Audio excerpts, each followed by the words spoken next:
But it's been going for centuries. It's not a new thing. Maybe that's all I need to do. Tēnā tātou e te whānau. Nau mai hoki mai ki te poro kāte o te whakatohea. He manuhiri tō maua ko takapau. Tēnā koe Nan. Nau mai, haere mai. Kia ora. Ki te poro kāte o tō iwi a te whakatohea. Ai. Nau mai. It's good to have you. Oh, thank you. So, let's get into it. Ko wai koe no hea koe. My name? Oh, yeah. Born in 1941. Yep. In Oporiki here.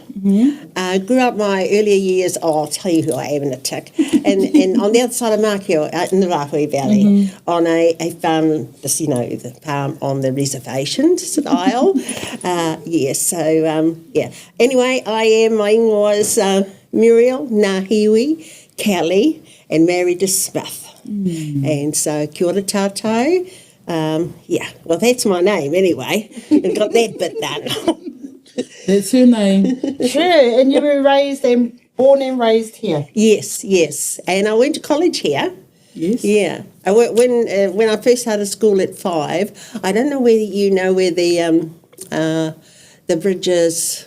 What's the name of the bridge? What's the name of the back? Toa? Yeah, but the bridge here as you go to Toto, I can't even think of the name of the bridge. Yep, we'll call it the bridge. Well, it's quite a wee way from where I started school. So I would tag along behind my elder sister Josie at 5, and it was a long way to go. And and then the bus would come by and pick us up from there. But prior to that, my older brothers and sisters, they ran all the way like a lot did in those days. And they ran through swamps and rivers and up hills, steep hills, and all around to get to school, and they did. And when they got there, they had to put their feet in sort of a foot bath. Cow shed? No. In the cow shed? No, at the school, at the native school. Yeah, and wash their feet. Yeah, then we would have fingernail inspection. So as we're running to catch a bus, or I'd just pick a thorn off the tree and, quickly do my nails as I was heading off to school. And we didn't have toothpaste like you have now. So you use salt, some use coal grit, and then Gibbs brought in a toothpaste, which is a paste, and you did your teeth like that. Otherwise, we ate apples every day in the season. Yeah. Wow. Teeth. Yeah, but you might like to ask a question and that'll keep me going maybe. Yeah, no, we will. So there's you and you have siblings as well, eh? I am the youngest of 7 and I'm the last one standing now. We just lost Graham Restra's mother. Yeah. That was my sister. That's your sister? Yes, yeah. Why did I think that you were his sister? I'm his auntie. You're his auntie. You're his auntie. Yes. So let's talk a bit more about your parents and their upbringing, bringing you up in Opotiki, eh? Yes. Well, it was a bit of a wow factor, in that era, because Dad was born in 1883, so that's only about not even 20 years, 18 years, I think, after the Raupatu. Yeah. So, but they never talked much about it, but I know Mum was she was a lovely person, but she had one bitterness, and that was they took too much of the land. Yeah. So I think the drive from that day forward and going through the Raupatu has always been, we'll get it back, we'll buy it back 1 acre at that time, 1 acre at a time. Yeah. So with your parents, feeling all of that, of course it would have been installed in you as well. Not so much when I was young, because I had to, well, people say we had a hard life, but I loved it. Because we were fit, we just ran everywhere, we grew acres of food, and if it was because you grew for others as well, you never just grew for yourself.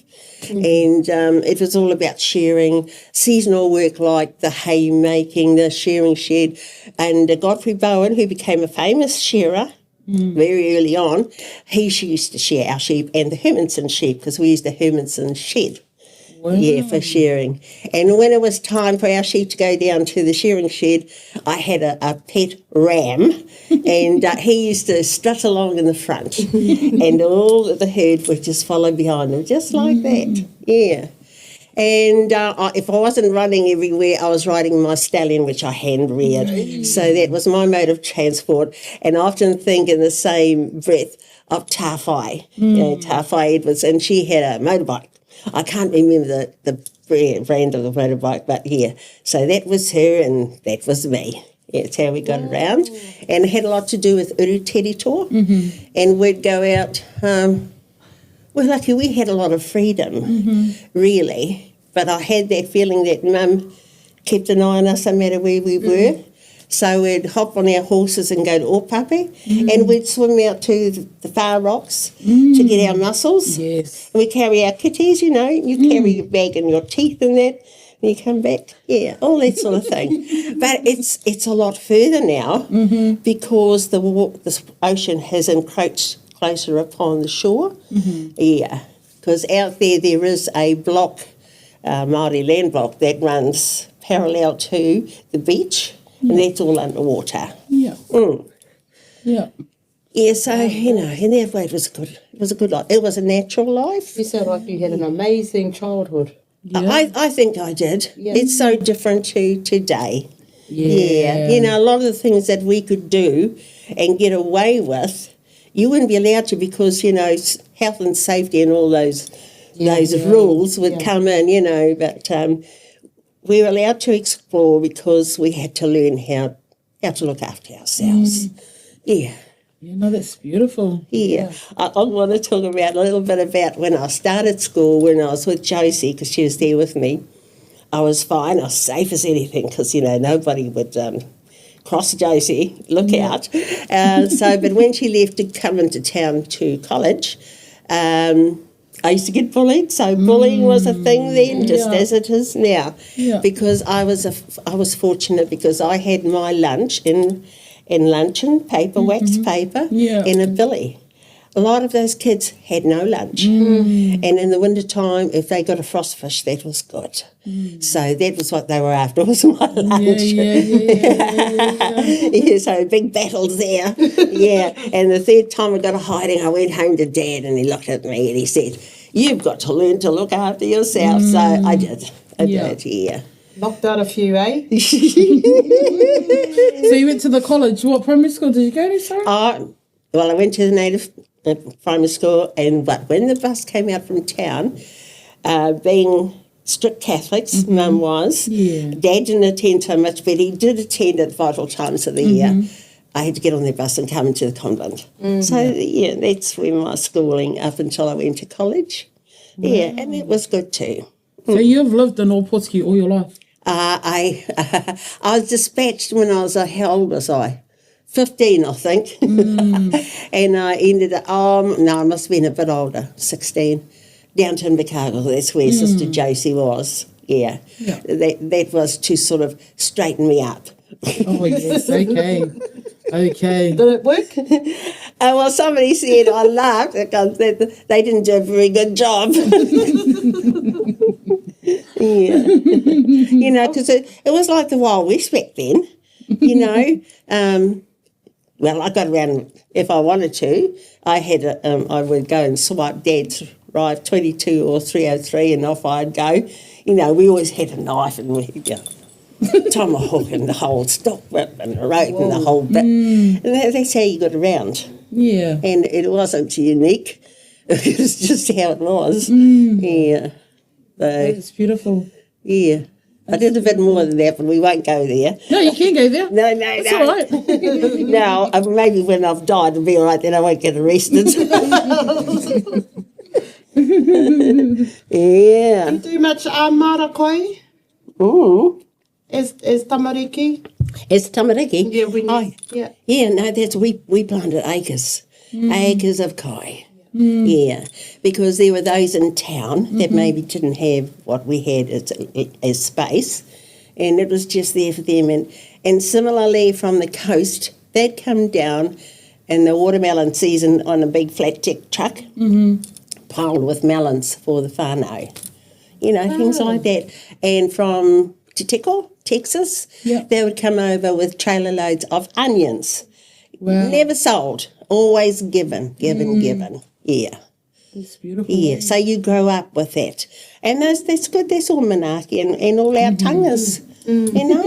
You can't, you can't go wrong, if you follow those rules. Yeah. That's what's lost now.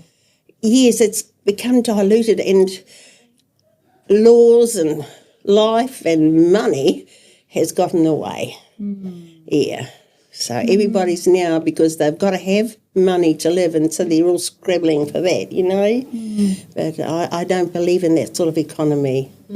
I don't believe that dollars should be number one. Like, I love the Māori belief that you put the people first. The money will come. You look after them, they'll produce the work. Yeah. Beautiful. Yeah. So, what are your aspirations for Te Whakatohea? My aspirations.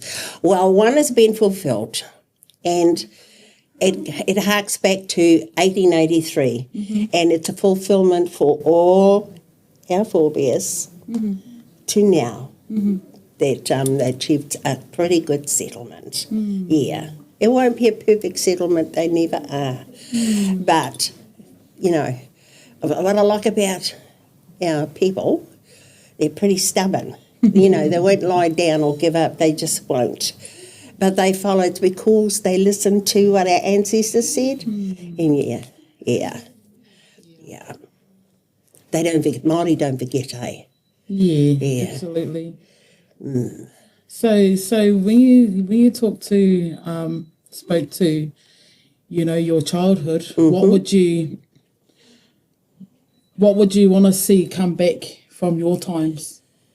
So, some more freedom for our rangatahi and our children, not to be fearful of a law that's going to penalise you for taking your kids to sea swimming or something, or, I mean, they still do, but they've got to be they were naturally careful when I was young, because when we went down to the beach, and we went there a lot, all my older brothers, they'd form a ring around us, and we, the little ones, are in the middle, Yeah.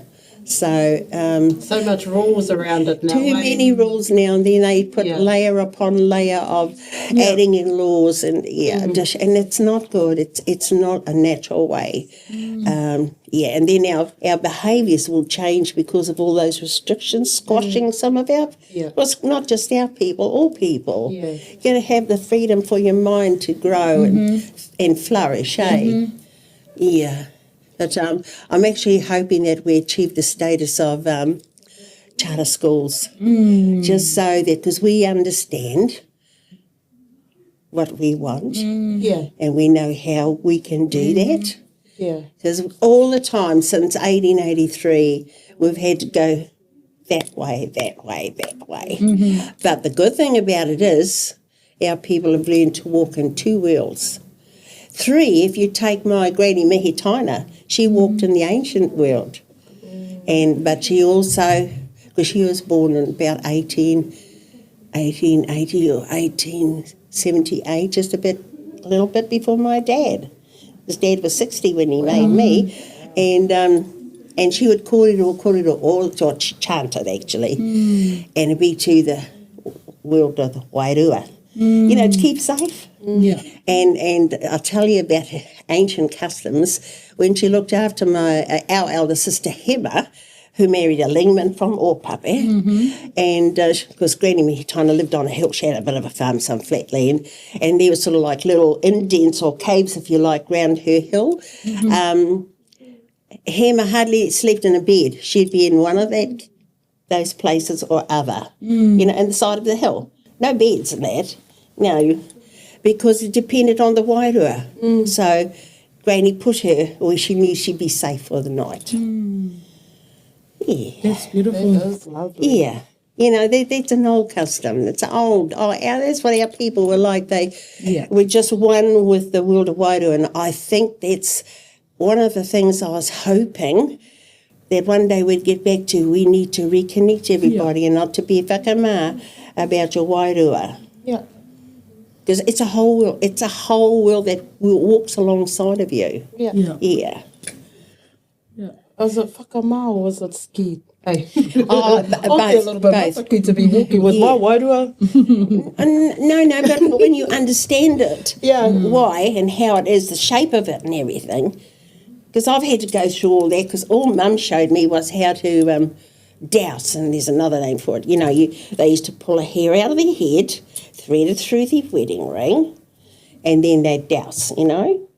Oh, You wow. know? There's- No, I don't know. That's Never- like ancient, but Oh, it's been going for centuries. Oh, It's not a new centuries? thing. Maybe that's what I need to do. And then you learn, but it took me a long time, and you can make mistakes on the way, and you do it, you bigger it all up, you know. But in the end, you get to understand, and just through practice. But it's never about money. Never. You break that rule, and it's just another way of keeping yourself safe, keeping your whānau safe, keeping an eye on them, and all of that. But in a good way, mustn't be in a naughty way. So I need to be married to do say a wedding ring. Yeah. Oh, I think No. your wedding ring. Yeah, but that was them because they were strict about. Oh, you know, okay. Yeah, you know. So, but I could use my kakis now. You Oh, see, yeah. But mostly, it's if you wear tonga, yeah, use that. You just But you got to learn. It won't come straight away. Yeah. But if you practice, it will come. Well, So in saying that, who were the elders that you were around when you were young? oh. So, Well, we were all related because, you know, there was hardly any of us left. So we were all connected. You know, we got wiped out. We were at least in 1,000 people in this vicinity, in this row here. There were one or two who ran away or got taken as slaves, and that took a long time for some of them to come back. So it wasn't until 1800, 1900, 1920s, I think, before we reclaimed a number of 1,000. 1,000. Where we had thousands before, we could dispatch our warriors, our tours, out there, wherever. And of course, we were over towards Gisborne, you know. And so half our land, a lot of our land was just cut off through the Raupasu line. So that's an unresolved issue. Well, to me, it's something that's unresolved. And there again, it's for the mere fact of honouring the ancestors, you know, for them, because otherwise they get lost in the mists of time, and that they were there. But they couldn't look after it when we were herded onto, not me, before me and others, onto the reservation, sometimes at the point of a gun. You know, it wasn't here. Yeah, so, and you got another question? no, this has been absolutely beautiful, the kōrero. Yeah. You're straight to the point, which we love. Oh, yeah, well, yes. Maybe sometimes I'm too much out there, but it's just my way. Oh, I love it. Yeah. We love it. Yeah. It's been actually good. So today we've been podcasting all our kaumatua, and all their kōrero have been similar to yours. Oh, lovely. You know, growing a mara and making Yes. sure that it can feed the whole community rather Yes. than their own whānaus. That's right. Doing trades, Yes. going fishing. Yes. Looking after our rangatahi. Yeah. Oh, absolutely. You So- know, yeah, because back then the pepe were precious. The woman who actually carried the child was precious. You know, Yeah. If they did demand something pretty harsh, that was another big kaupapa. But generally, yeah. Yeah, no, Yeah. so the kōrero's been beautiful. Oh, that's good. Thank Or you. similar. Or similar, eh? Yeah. Yeah, it would be. It would be. The way of life was the same everywhere. And it wasn't money, really, because the only checks that, say, Dad and others got, they got a cream check. That was sort of regular, and a wool check once a year. And so Dad had to go out, he contracted himself out to they weren't called the county council then, they were called another council, and he'd get contracts. And he and his father, Paki Withers, they had a lot to do with our bridges, building the bridges and the taking down, all that stuff. Because they had, you see, our people, they were practical. And they could think like an engineer, you know. They could think botany, you know, our natural life around us. they are one and the same. Mm-hmm. And that's something else that's gone a little bit.